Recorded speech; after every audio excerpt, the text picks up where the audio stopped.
Said guest speaker, take us away.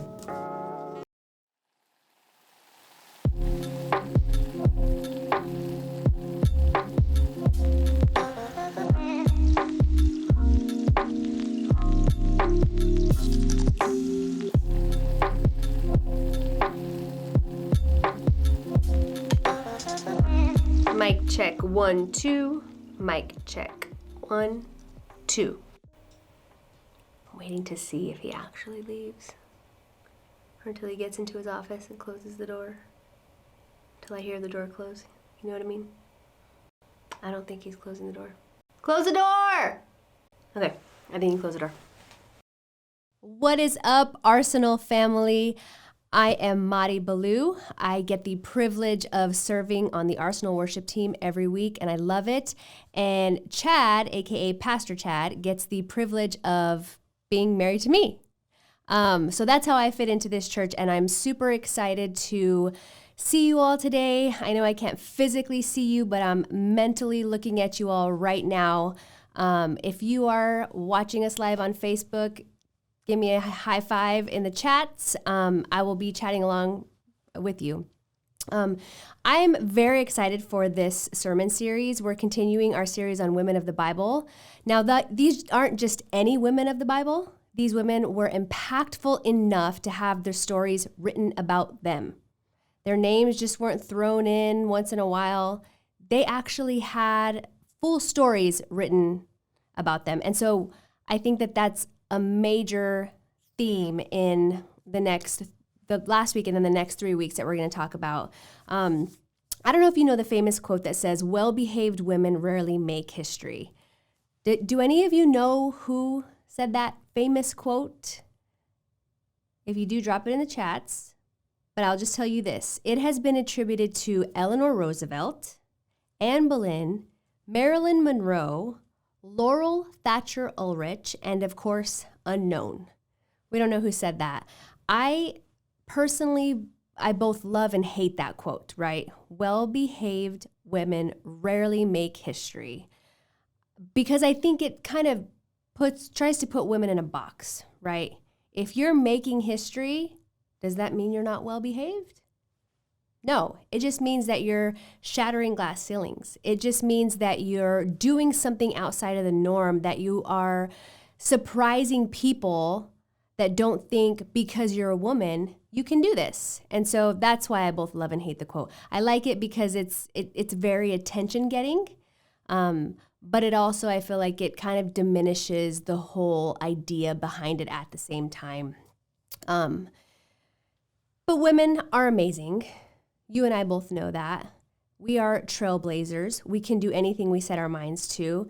And because of that, we make history. So I'm going to reach back into the Bible and blow your mind with a spiritual trailblazer, Mary of Bethany.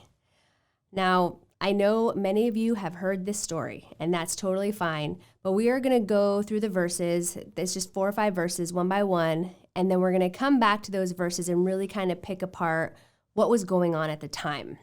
So let's start. I'm looking it up in the Passion Translation for those of you that want to follow along. But we're going to start at verse 38. As Jesus and the disciples continued on their journey, they came to a village where a woman welcomed Jesus into her home. Her name was Martha, and she had a sister named Mary. Mary sat down attentively before the Master, absorbing every revelation he shared. But Martha became exasperated with finishing the numerous household chores in preparation for her guests. So she interrupted Jesus and said, "Lord, don't you think it's unfair that my sister left me to do all the work by myself? You should tell her to get up and help me." The Lord answered her, "Martha, my beloved Martha, why are you upset and troubled? Pulled away by all of these many distractions.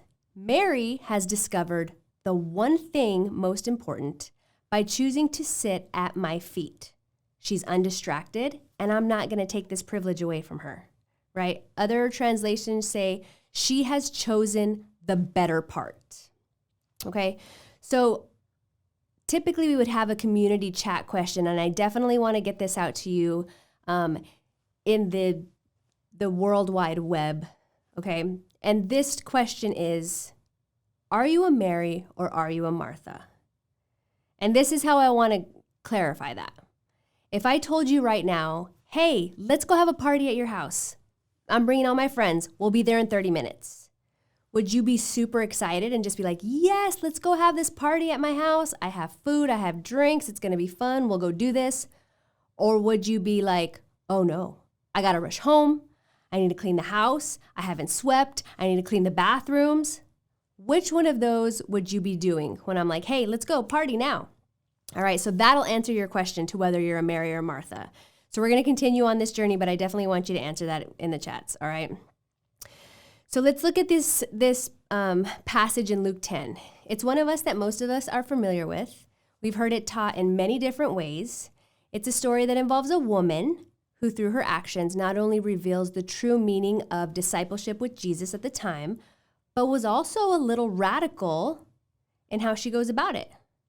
No matter how it's taught, though, I think some very valuable truths can come out of it that we can cling to.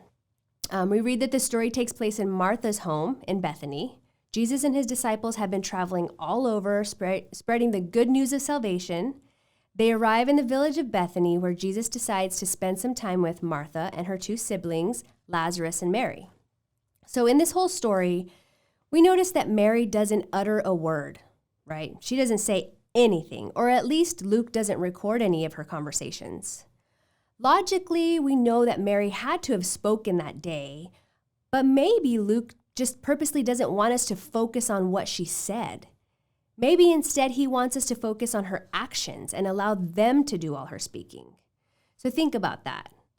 We have this whole story in the Bible that Luke specifically wants us to focus on Mary's actions. And it's from her actions that we're able to discern and understand some very valuable truths that can help us experience a greater intimacy with Jesus. Now, to many of us here today, the scene of Mary sitting at the feet of Jesus creates a beautiful picture, right? It's serene. There's so many depictions of this photo out there, or this drawing or painting. There's so many of them, right? I chose one specifically that wasn't just Mary sitting at Jesus' feet. I chose one where Mary was, yes, sitting at Jesus' feet, but there were just other disciples around. And you can see in the back corner, Martha staring over her shoulder like, are you kidding me right now? She's just going to sit there while I'll do all these chores. So that's why I chose that photo, okay? So it's typically very calming, but let's think about the social customs of the time. In Mary's day, it was scandalous. Mary, an unmarried young woman, is sitting at the feet of Jesus, and that broke every rule of Jewish society at that time. Earlier in verse 38, Luke reveals to us that Jesus had already broken a social custom by accepting an invitation into a woman's home in the first place. Okay, so there's all sort of scandalous things going on here. In Jesus' day, that was just not something men would normally do, especially a rabbi. No Orthodox Jewish man would have humbled himself to spend time in a woman's house. It just wasn't acceptable behavior, especially a teacher of the law and the prophets. And then we go on to see in verse 39 that Jesus goes one step further. He permits Mary, an unmarried woman, to join in with the rest of his disciples as he teaches them. So women didn't do this. They didn't just simply sit down with men to learn anything in that culture and society. In fact, it was believed that if, at that time, if any man talked too much to a woman, it would only bring disaster. As a matter of fact, Rabbi Johanan of Jerusalem, who was also alive around that time, has been quoted as saying, "He that talks much with womankind brings evil upon himself and neglects the study of the law, and at the last will inherit Gehenna." Now, I don't know about you, but I had to look that one up, okay? Gehenna in Old Testament times was where they practiced child sacrifice under some of the godless kings of Israel.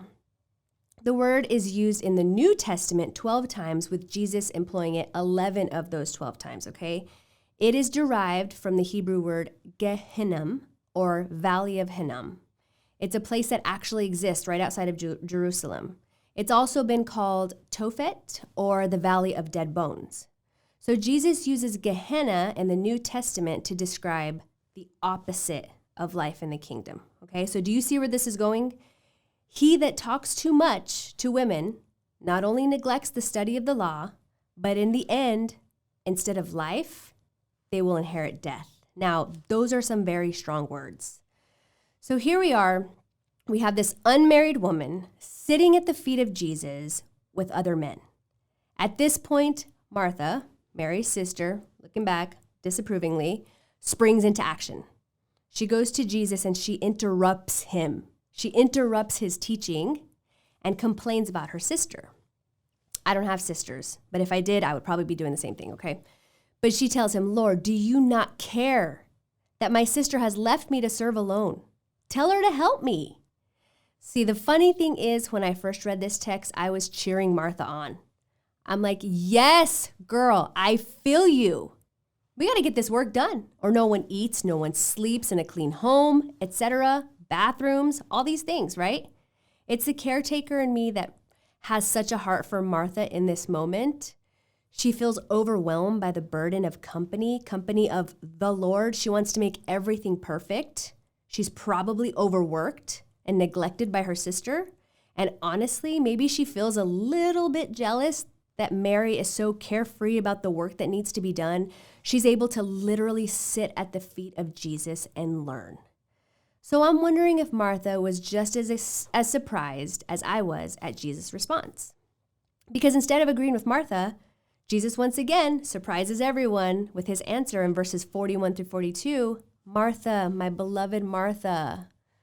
Oh, sweet Martha, why are you upset and troubled, pulled away by all these many distractions? Mary has discovered the one thing most important by choosing to sit at my feet. She's undistracted, and I will not take this privilege from her. So he was very firm on that.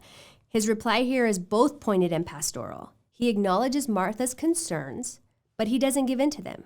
He knew what Mary was doing, and he knew what it meant for her to be in that room. He also knew that Mary would forever be a spiritual trailblazer. He knew that Mary would be the first of millions of women who would have the courage to follow Jesus and be one of his disciples. He knew that Mary would be the first of many leaders in the church that would be female. So let's keep this in mind as we continue to unpack this story, okay? So today we know that sarcasm or irony provides wonderful ways for a person to say one thing and mean another. For example, when we hear people say, bless your heart, it could be totally sincere, right?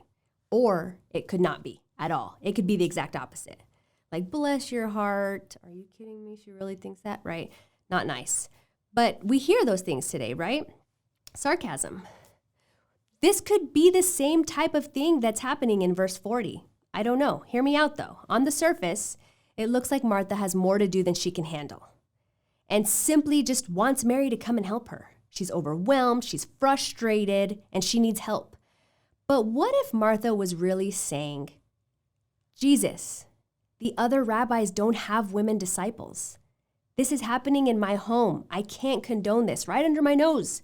What will the neighbors think, and what will the other local rabbis say? If she continues, she will be involved in daily interaction with young unmarried men. Who will marry her after this? Her reputation will be ruined. She'll listen to you, Jesus. You must tell her that her place is here in the kitchen with me. Again, putting women in a box.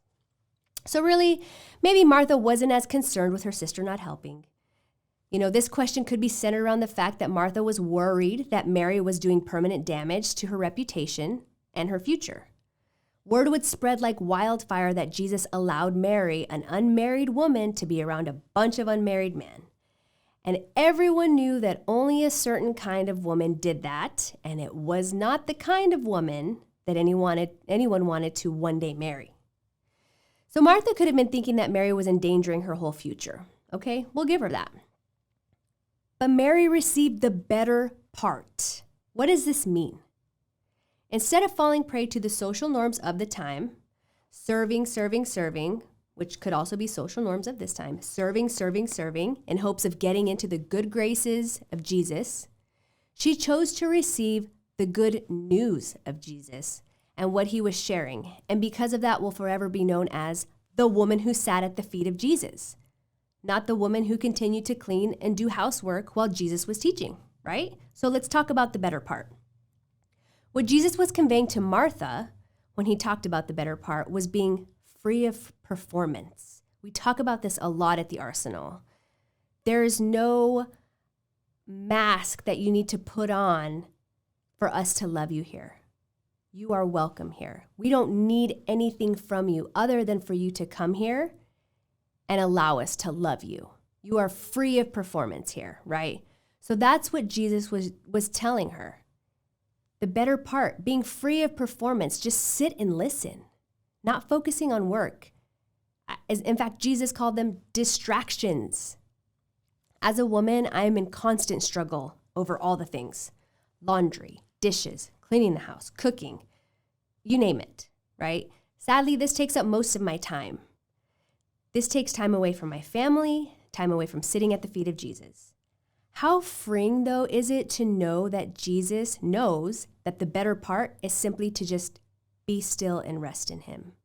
It's like he's giving me and you permission to just stop it, to stop seeking perfection and instead seek him. The saying, "the devil is in the details," really describes my life at most times, especially over the past few years. We have kids at all different stages, right? We have 4 kids and they're all different ages, and attending to their needs takes a lot of attention to detail. They got to be at karate at this time. They have to do swim at this time. School is at this time. It's just like an ongoing calendar that I have to manage, right? I also have a full-time job, and I volunteer at a church that I love, but it takes time and attention to detail. So sometimes the enemy uses elaborate projects and far-fetched plans and ideas to distract me from the better part, right? Because I try to cram all this stuff into a calendar to make my family happy, to make me happy, but then in the end, I'm getting distracted from simply resting and sitting at the feet of Jesus. What if we chose to rest in that? What if we put aside the busyness of our lives and spent that time worshiping Jesus? I know that's a hard concept. That is a very hard concept for me as well. So I'm preaching to me too. And I feel like when we worship, we don't have to do it on Sundays or Monday nights or whenever we get to enjoy worship with our Arsenal family, whenever you turn on that YouTube playlist and just sit there and worship. But every day, how could we do this every day, even for a moment? What would this look like for you? I really would want to know what this would look like for you because I need to get some ideas. I'm going to tell you what it would look like for me. For me, it would be stopping house chores when my 2-year-old Yara says, "Mommy, can you play with me?" Right? It would also be me maybe not working through lunch so I can take that time to get lost in worship music or just opening my Bible or reading the book that my women's group is currently reading. Having some me time with Jesus. We all have different ways of seeking the Lord. None of them is better than the other. They're just different ways. What would that look like for you? So let's continue on this. If our Bible scholars are correct, Mary did surrender everything to sit at the feet of Jesus. She's mentioned a couple more times in the Bible, but she's mentioned again in John 12, chapter 1 through 11. I'm not going to go through all the scriptures, but I'll just kind of give you the Cliff's Notes, okay? A meal had been prepared. Martha was again serving, while the resurrected Lazarus reclined at the table with Jesus and the disciples. At some point, Mary poured a pint of very expensive perfume on Jesus' feet and wiped them with her hair. In spite of criticism from Judas about the waste of the expensive perfume, Mary said nothing. Nothing. She allowed Jesus to defend her, and he did. He said that she has kept this perfume for his burial and has done a beautiful act of service to him. See, there is a time for service, not out of guilt, not out of fear, or the hopefulness that you will be granted a seat at the table with Jesus if you do your part. Mary served while focusing on the better part, learning from and spending time with Jesus. See, I think sometimes in our eagerness to serve Jesus, we miss the opportunity to know Jesus. Some feel that one of the reasons why she used that alabaster jar of perfume on Jesus in John chapter 12 was that no one wanted to marry her after they knew she had sat at the feet of Jesus with a bunch of unmarried men. By simply doing what she did, she may have done exactly what Martha was afraid of. She may have removed her opportunity to be a married woman. But in this scene, we see two amazing things about Mary from which we can take our examples. First, she seems to know that the time of Jesus' death on the cross was at hand. He talks about this, a fact that had escaped the disciples in spite of Jesus' clear declaration of this truth. He told them.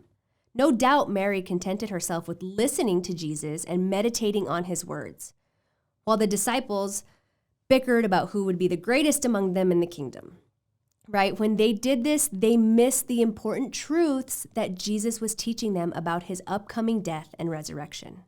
How often do we miss spiritual truths because we are self-focused and overly concerned for our rewards and our status and our reputation? Secondly, we see in Mary a settled conviction and confidence in her Lord. So much so that she's not compelled to defend herself in the face of criticism, right? She just sat there doing what she was doing, serving the Lord, and allowed him to defend her because she knew he would show up for her, just like he still shows up for us today. But how often do we jump at the chance to justify ourselves in the eyes of others who criticize and mock us, particularly where our faith is concerned, right? But if we, like Mary, make sitting at the feet of Jesus and listening to him our priority, we will have her depth of understanding, her passion for Christ, and her complete faith in his plan for our lives. We may not have Jesus physically sitting in our living rooms in person, but we have his life in us. And from it, we have all the knowledge and understanding we need to live a life secure and confident faith like Mary of Bethany. So I'm just going to end with a couple of very important truths. And I've kind of already pointed them out, but I want you all to really think about this and focus on them. First, you're eager to serve him. We all are. I'm eager to serve him. But don't let your eagerness to serve Jesus allow you to miss the opportunity to know Jesus. That's a big one. And two, Jesus wants to make it clear that unlike others that lived during his time, his call to life in Christ includes everyone, all of humankind. He believed that everyone should be able to sit together as equals at his feet and learn how to be his disciples and carry on his word, right? He didn't place any one person above the other. Jesus tells us to love, and that is what we should do. So Mary will forever stand as a symbol of what a person looks like that possesses a yielded and surrendered heart. If anyone still wonders if God will enable us to use women to do the same things as men in the kingdom and in the church, they don't have to look any further than Mary. She shows us that the Lord makes a way, not just for men, not just for women, for anyone, for all of humankind. We can all sit at the feet of Jesus. I just want to thank you all for tuning in, for listening to this. I really hope that it reached some of you. It reached your hearts. If you're ever feeling like you don't measure up and you're unable to sit at the feet of Jesus, that's simply not true. Take those truths and run with them. Arsenal family, we love you. We can't wait to see you back here again next week. Go and love well. It is truly what you are meant to be.